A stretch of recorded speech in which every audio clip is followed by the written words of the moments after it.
The Pajama Mama. The adventures of a mompreneur making money online in her PJs. This show is for moms and dads who want to create a successful online biz that will allow them to fire their boss and hire their kids. Ilan Bomani has had numerous successes in various online businesses where she's been a 6 to 7 figure earner. She has appeared in the Louise Hay movie, National Enquirer, Huffington Post, Essence, Jet, Black Enterprise Magazine, The Talk TV show, and even got a phone call from Oprah. And now, here's your host, Ilan Bomani. Well, welcome everybody to a wonderful brand new episode of the Pajama Mama TV, where we help average, typical, ordinary moms and dads fire the boss and hire their kids. And we have a dad here right now that's doing absolutely phenomenal online as far as internet marketing is concerned. He's going to share with you some of the tips and tricks and tools that he used to help him be able to become a dadpreneur himself. His name is Matt Wolfe, and right now he is the owner of Multiple Authority, a wonderful blog that educates individuals on establishing their brand and their authority online. And he's going to share some information in regards to how you can do the same thing too. But first, we want to ask Matt the typical question. How'd you do it, Matt? How'd you become a dadpreneur? Well, I was an entrepreneur before I was a dad. So if we step all the way back to when I first started my business, I started back in 2005. So I've been a dad for 3 years now. My daughter actually turns 3 this month. So I started my business by doing just sort of website design, website development back in 2005. That was kind of a side gig while I was working in a day job that I wasn't too much of a fan of. And so I started doing some website design, got into blogging on the side for a little bit, started doing some blogs, making some money with sponsorships on some blogs while I was working at that job. Eventually got to a point where I decided I'm going to jump ship. I'm going to leave this company that I'm working for. I'm going to blog full time. The blogging income wasn't super great, so I decided, all right, now that I've learned how to do this blogging stuff and I've learned how to kind of make some money with sponsorships on blogs and that sort of thing, why don't I turn around and teach other people how I've managed to do that? I'll teach people how I set up these blogs, how I get sponsors, how I make some income with these blogs. And that's really when my business really kicked off. That's when I really started to earn some good income, was in 2009 when I started teaching blogging as opposed to actually doing the blogging. So my daughter was born in, let's see, what was it now, 2013? So my daughter was born in 2013. Yeah, so I mean, truth be told, I was running my business for 4 years before I ever had a baby, and then then I had to kind of deal with the new situation and all the new things that come with being a dad and having a home-based business. Because at the time I was definitely working from my home office for years and years, and then a new one came into the picture, and I had to figure out how to balance everything, I guess. Right. So for me, when we had our first daughter, I worked at home for the first 2 years of having our daughter, and it was when my second came along, my son, that I decided, you know what, I need to get a separate space. I need to pretty much separate family and work life, and when I'm at home, keep the computers off, try to peer down at the cell phone as minimal as possible, and when I'm at the office, it's pure work mode. So that's kind of how I've managed to separate them over over recent years, I guess.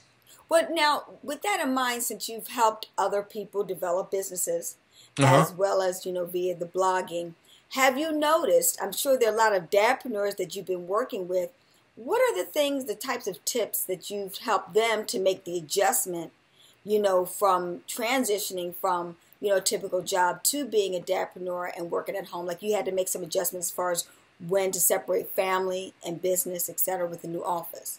Yeah, well, I mean, for me, it was kind of a forced scenario because when the kids came along, my sleeping patterns were interrupted a little bit. Our kids had their bedtime, but they woke up at all hours of the night, and I had a habit of working through the day. So I might start at 10:30 in the morning, starting working, and then I would work until 4:35 in the afternoon, take 4 or 5 hours off, eat dinner, hang out with my wife a little bit, and then go back to it at 6 or 7 at night, and then work until 2 or 3 in the morning, then sleep until 10:30 again the next day. And that was kind of my routine for years and years and years. And when the kids came into the picture, that was no longer really an option. So I had to start getting real strict with my hours. I started to have to say, okay, my work hours are now from 9 in the morning till 5:30 in the afternoon, and outside of those hours, I don't do work. That's family time. Inside of those hours, that's when I get everything done.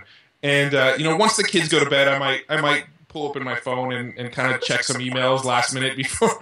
I'm not recommending everybody does that, but I every once in a while I'll still check messages and stuff like that after the kids go to bed. But for the most part, I've had to pretty much set pretty strict work hours. And when I started doing that, I kind of realized I probably should have been doing that even before the kids came along. That kind of I started to get more routines. I was able to kind of better schedule calls with people, and I started to find like what hours I was the most productive with content creation, and what hours I was most likely to procrastinate and things like that. When I had real set hours, I started to really figure out what hours were best for doing specific things. And so I think that was a critical sort of aha moment after the kids came along that I wish I'd kind of been doing all along. So I think that's important. One thing that I do a lot that's been a huge game changer for me is the time blocking concept. Where I kind of figured out what times of the day I'm productive for content marketing and productive for phone calls, and this is the time of the day that's best for me to just I'll jump on Twitter and Facebook and communicate with some of my audience. I kind of figured out what times are best for that sort of stuff, and now I block it into my schedule. So from 9 in the morning to 11 in the morning, I'll do calls. That's kind of when my brain seems to be turned on and focused and ready to chat. In the afternoon, that's when I tend to want to do content the most. So from 2:30 to about 5:30, that's when my brain just wants to create content. I want to write, I want to make some videos, I want to create content. So I started actually blocking that out. And just sticking to that schedule that I made for myself has been really huge for productivity. And now I've gotten to the point where pretty much every single day, 5 days a week, I'm creating some new piece of content. So every day I have this focus of creating new content. Every single day I'm on calls with at least 1 or 2 new people that I've never talked to before. And it's just I'm a very systematic person, and creating that time block, just that's been huge for me. Awesome. So for some dads that are out there right now and they're saying, now, can I really make some money with this money online thing? I mean, can I make, not just, they don't want to have a house on the hill or anything, but can I make comparable? Can I make about 6 figures? I mean, if I'm willing to work hard, etc. What tips would you advise them as far as that's concerned? So I think the big mistake that most people make, and this is something that I've seen over and over and over again with the various people that I work with, is they'll find something online. They'll find some sort of strategy and say, I'm going to go for this. I'm going to go and write Kindle books, and I'm going to sell Kindle books, and I'm going to make my income that way. And they'll try it for 2 months and go, that wasn't making me enough. I'm done with that. I'm going to go and sell physical products on Amazon, and I'm going to drop ship them from China, and I'm going to do the whole fulfilled by Amazon sort of business model. And they'll try it for 2 weeks, and they'll be like, oh, that was a lot harder than I thought, and the money's not really rolling in. Okay, forget that. I'm going to go be an affiliate marketer, and I'm going to start promoting products as an affiliate, and they'll give it 2 months, and they'll try it, and it won't pan out as quickly as they want, and they'll give up, and they'll move on to something else. And I feel like that's kind of the sort of stumbling block that a lot of people tend to have, is that they want to, they feel like everything's going to be sort of some quick fix. It's going to happen for them in 2-3 months. And when they don't see results right away, they give up and move on to something else. And the fact that they're jumping from thing to thing to thing to thing is why most people never really get to where they want to be. So I think the best advice that I can give is kind of dive in, figure out what thing excites you the most, and stick with it until you start to see results. That's kind of, I feel like it's kind of a cliche answer, but it's like that truly is kind of the downfall of a lot of people, is just not sticking with it until they see results. For me, initially it was the blogging stuff.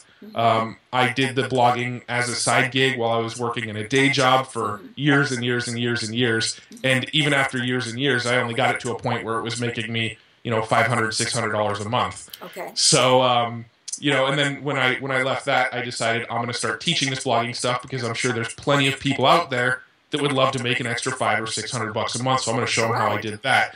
So I feel like you got to stick with something till success. And then once you start to see some success with that, then you can kind of start to, play in some other sandboxes, I guess. Yeah, I think that is so true. I think that because it has that quick get rich scheme type of negative connotation attached to it, people actually believe it. And so it's like they believe it and then they still try it, right? Kind of oxymoron as far as that's concerned.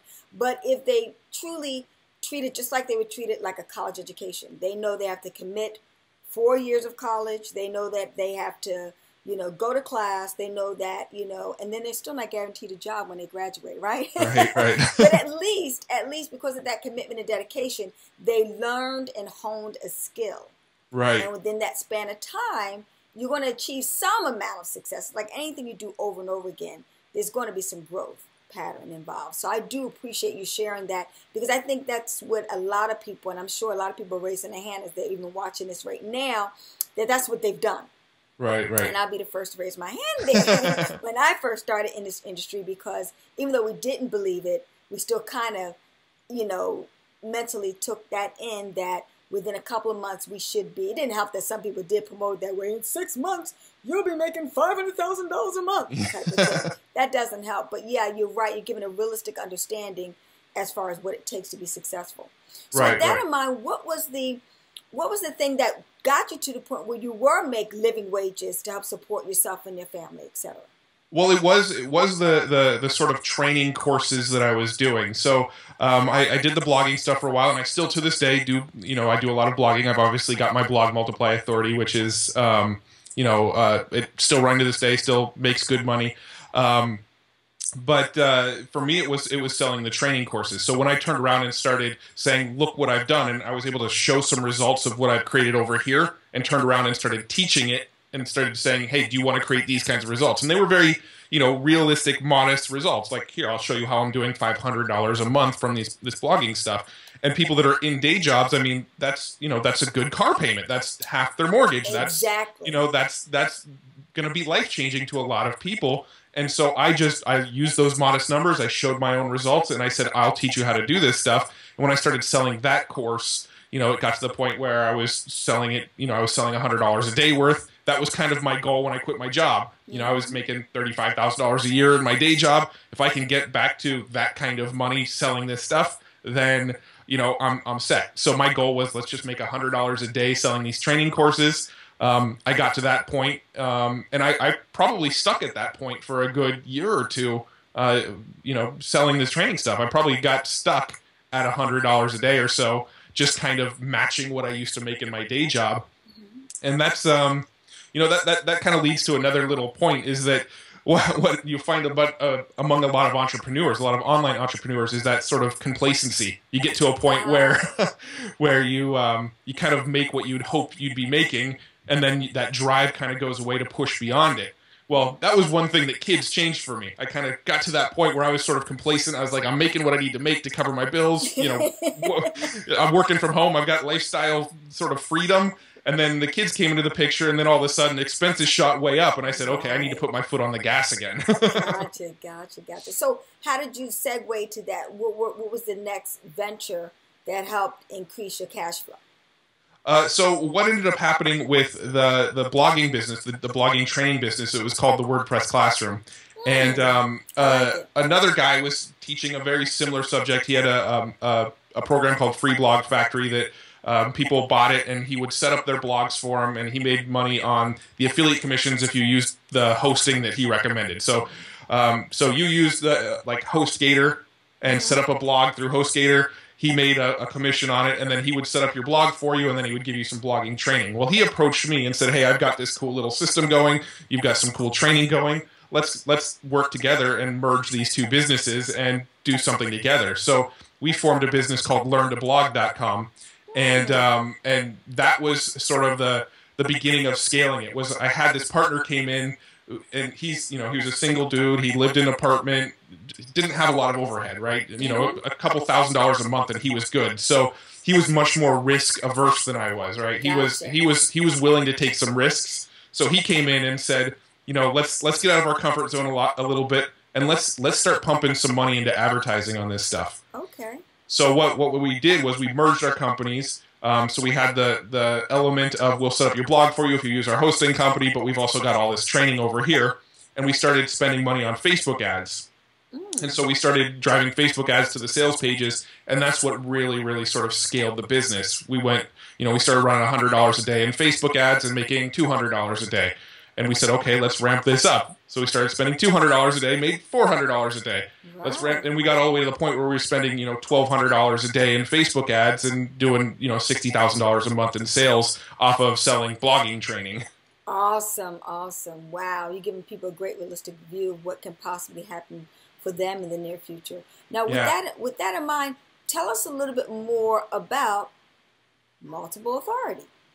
So, you gave a pretty good description of it right in the beginning. So, multiple authority is, for the most part, it's very podcast focused now. My favorite way to create content is to have cool discussions with people that I would have anyway, kind of like the discussion we're having now. Yeah. I do that a lot with people on the record and off the record. I have a lot of cool calls with people and a lot of great conversations, and afterwards I always kind of find myself thinking, man, I wish I recorded that. That would be really helpful to a lot of people. Right. So I decided, let's go that podcasting route and literally start recording these calls I'm having with people. Awesome. And that's how the podcast route went. And then there's some blog posts that I make from time to time. Usually the blog posts are based on questions that people ask me, or they serve the purpose of promoting some sort of product as an affiliate. So I do a lot of blog posts where I will go and sort of give a tutorial on how to use a piece of software. And then at the end of the tutorial, there'll be a little link, if you don't have this software, go grab it here. It'll be my affiliate link. So, maybe once or twice a month I do a written blog post, but then twice a week I do audio content. I do podcasts, and, I make YouTube videos out of the podcasts. I usually do video versions just like this, and I'll make YouTube videos out of them. And the whole brand was created to teach people how to build their own brand, how to become a personal brand, how to grow their audience. So people will come and learn tactics to get more traffic and build their audience, and then how to create value that you can give to the world. Because I feel like if you can become a brand that builds your credibility, if you can build an audience. Brand, if you could break that down for the average person that is clueless about what you're talking about. What is a brand? So the brand is how you're sort of perceived, right? So the social media that you tend to post on, that all becomes part of your brand. The clothes you wear, the way you do your hair, the photos you put out on there online on social media, the message that you put out into the world, all of that sort of encompasses your brand. How people perceive you is the brand. So I try to teach people, everybody has a personal brand anyway. No matter what you're doing online, you've got a personal brand, whether you like it or not. Might as well be methodical about it and try to create that personal brand that you want people to perceive you as. Right? So that's kind of what I teach with the branding aspects of it, is how do we sort of methodically, systematically create this brand? How do we systematically create how we want people to perceive us online? So that's what the whole branding aspect is. And then the audience aspect is how do we get our brand in front of people, through podcasting, social media, building a mailing list, all those sorts of platforms that you can build. How do we build those audiences? So those are kind of the two main focuses. And then I teach, once you've got the audience, once you've got that personal brand, how do you provide value to them? Because that's where the money comes in. You provide value, they provide value back to you by, giving you some money for it. And you mentioned affiliate marketing. So take us to fully understand what affiliate marketing is all about.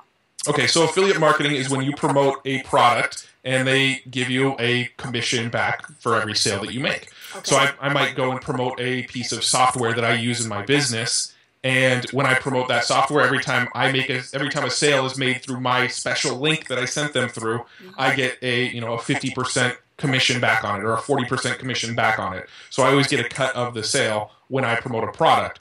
Now, there are some caveats to that when it comes to affiliate marketing, because a lot of people do it wrong. A lot of people do it in shady, scammy ways. Right. So you've got to be very careful about it. You've got to always disclose that you're an affiliate. You've got to tell people, look, if you buy through this link, I do get a cut of the sale on it. So you've got to always make sure that you're very upfront about that. And then one sort of rule I always have for affiliate marketing is I will never, ever, ever promote a product that I don't personally use. So any sort of software or tool or even training, if I'm going to promote a training, I'm going to go through that training and vet it first. So that's kind of one of my sort of personal criteria for ever promoting an affiliate product. I'm not the person that somebody will come to and say, hey, I've got this big launch coming up. So-and-so is promoting it and so-and-so is promoting it. And there's 100 people all affiliates, so you should promote it too. I don't do that. Unless I have a copy and I have time to review it before that launch, you're not going to see me on those kinds of launches. Hey, we're just alike in that arena. Exactly right. I totally concur with you 100% because I got scammed so well. I'm the shiny object person. I admit it. And I've spent over $150,000 just testing out. That's up quick. So if you understand over the course of years, I know what works and doesn't work, and I call myself a scam buster. Because I understand. I'm like everybody else out there. We all wanted. So many people wanted to buy into the dream of being able to work from home.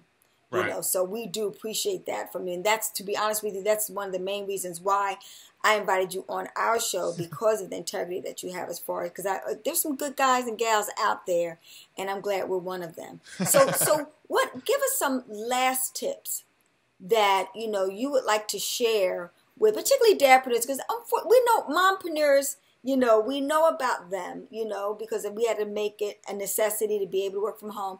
But I'm really having this show to really focus on dads and give them some props and give them some encouragement. One of the things I noticed, Matt, that a lot of dads are insecure about it because they have to be the provider of the household.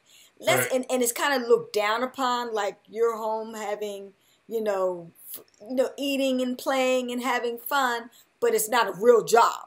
You know what I'm saying? So I'm sure you can attest, though, it very much is a real job. Oh, yeah. Matter of fact, it's probably more real than a job. So give us some inspiration and motivation for dads like yourself. So one thing that I want to say about that is, and I've experienced this firsthand with other family members, is that the job security is a myth. So if you're working in a day job, a lot of people say, I like that secure income. I like that secure paycheck. I always know where my money's coming from every month. That job security is a myth. I know people in my family that, as of a couple months ago, had a job that they thought they were going to retire in that job. They were going to be in that job till 65. They were going to retire, and they thought they had that all figured out. And just one day they walked into the office. Things are tough right now. We're going to have to let a few people go. You didn't make the cut, right? And just like that, that security is gone. What is more secure, in my opinion, is that education. If you know how to run advertising, if you know how to do, copywriting, write sales messages that make people want to buy your products, if you understand some basics about, HTML and setting up websites, or, you're very proficient with outsourcing and getting other people to help you with that kind of stuff. If you have the education to do those kinds of things, you're going to have way more security into the future than working in a day job where you're getting a secured check. I mean, that's my personal feeling on it, just from seeing a lot of people around me who thought they had security lose jobs when times got hard. So I feel that education is so much more job security than actually having a day job, because you can always go in, worst case scenario, freelance your services. If you know how to do copywriting or creating websites or that sort of thing, you can always go out and freelance and charge $100 to write something for somebody. That's kind of a big thing that I try to work into people's minds, is that I actually feel more safe as an entrepreneur than I'd feel working for somebody else. Wow. So that's kind of I'm not sure if that's the inspiration that you're looking for, but I mean that's the way I truly feel about it. Is that day job thing is it's a trap. I think it's become a dinosaur too, because we've been trained, at least my generation, and I think I'm a little older than you. We were taught that, by the time you're 65, you retire with a gold watch. But now the generations that are coming out now, they're predicting average. You're good if you have 10 years at a company, because companies are changing over, they're merging, and that good cushion, those benefits, those pension plans, and all that is obsolete now. And you got to even prepare for your own retirement. So the paradigm is shifted as far as the road to, success. It's not all about, going to school, then going to college and getting a good job, government or corporate job, any longer. Now you have to create your own path to success. Yep.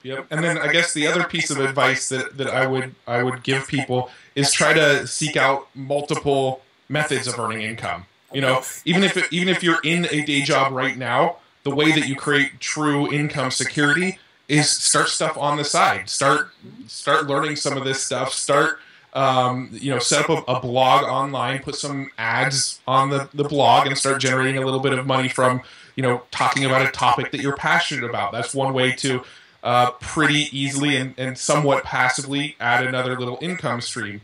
Learn about affiliate marketing, and one way that I kind of experiment every once in a while is drive some Facebook ads to an affiliate product and just see if you can make the return on investment. Spend $10 to promote a product that's $100 product, and see if you can make it return for you. Start experimenting with some of that stuff. Learn how to add additional little streams of income, and then if that job that you're in right now ever goes away, you can just kind of jump to what you've already created and put your focus in that and learn to scale that stuff. Yeah, that sounds like a great idea. And would you also suggest, if people to let's say, like you mentioned earlier, you needed to make approximately $100 a day, right, in order for justifiably for you to transition from your job into owning your own business. And that's why I was telling people in the beginning, if you could start making, let's say you do decide to start an online business, get that business to the point where it is substituting your income for at least 6 months, and then you can say bye-bye to boss and start continue on, and then scale it to get to a point where you're making a true livelihood for yourself and your family. What do you say about that? Absolutely. I mean, my scenario was a little different than that, because when I did leave my job, I didn't have a lot of responsibilities, I guess you could say. I didn't have a lot of personal overhead that I was really concerned about. I did actually have a mortgage, but that was about it. That was kind of my one big expense per month that I had to figure out how to cover. And at the time, my wife did have a job, and her job, pretty much covered that. So I was in a situation where I left my job when I wasn't making, definitely wasn't making 6 months worth yet. I was kind of in a scenario where I had a real big sort of fight with my boss. I didn't get along with my boss. There was a blow up one day, and I kind of did the thing that a lot of people say they want to do one day, and kind of got upset and gave him the finger and walked out, kind of thing,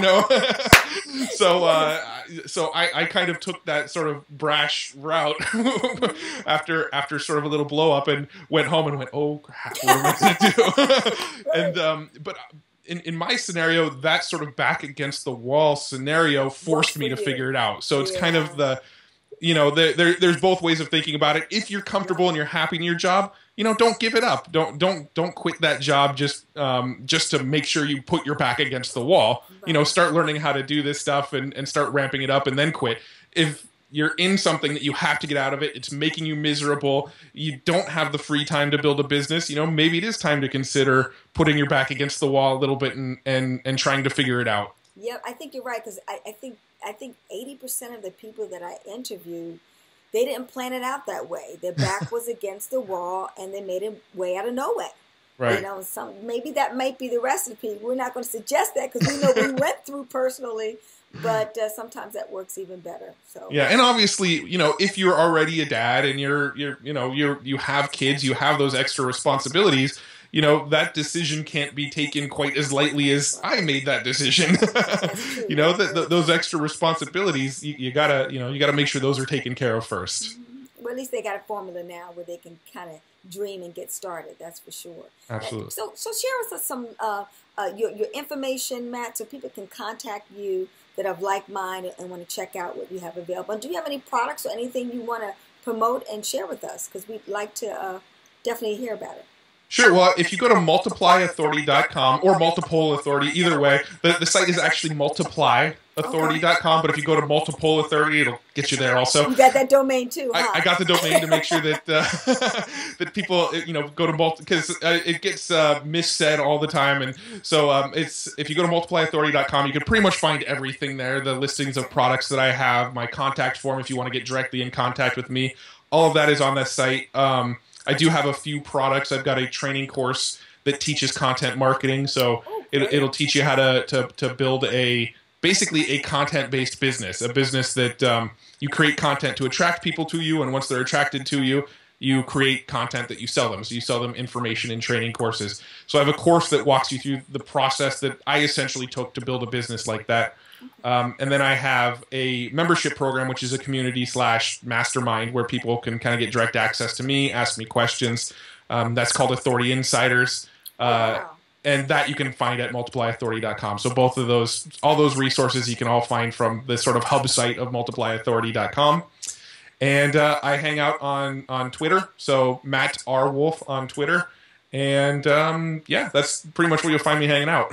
Well, wonderful. Thanks so much for being on our show today. And what, ladies and gentlemen, I'm going to definitely do on our blog, we're going to have all the links available to you that Matt just now mentioned. Don't try to scribble it down. I know. If you're in your car or whatever, drive your car, and we'll get that information to you as soon as possible. Wow, Matt, thanks so much for this phenomenal presentation you did for us today. I think you're going to motivate a lot of moms and dadpreneurs to realize that they can succeed as far as, blogging as well as affiliate marketing you mentioned. And last but not least, you did sell one of your companies. Is that correct? I heard about. I did. That Learn to Blog company that I partnered with a guy named Bradley on. He actually bought me out on it. So my partner, I sold it to my partner, so he owns 100% of that now. Yeah. So you have an exit plan, ladies and gentlemen. So keep that in perspective, that when you create a business, always have an exit plan, like I always say, because it's an opportunity that you can later in the future sell that business and move on to different or greener pastures if you like. Sounds good. Awesome. Absolutely. Thanks so much, Matt. We do appreciate you, and we'll see you at the top, over the top, and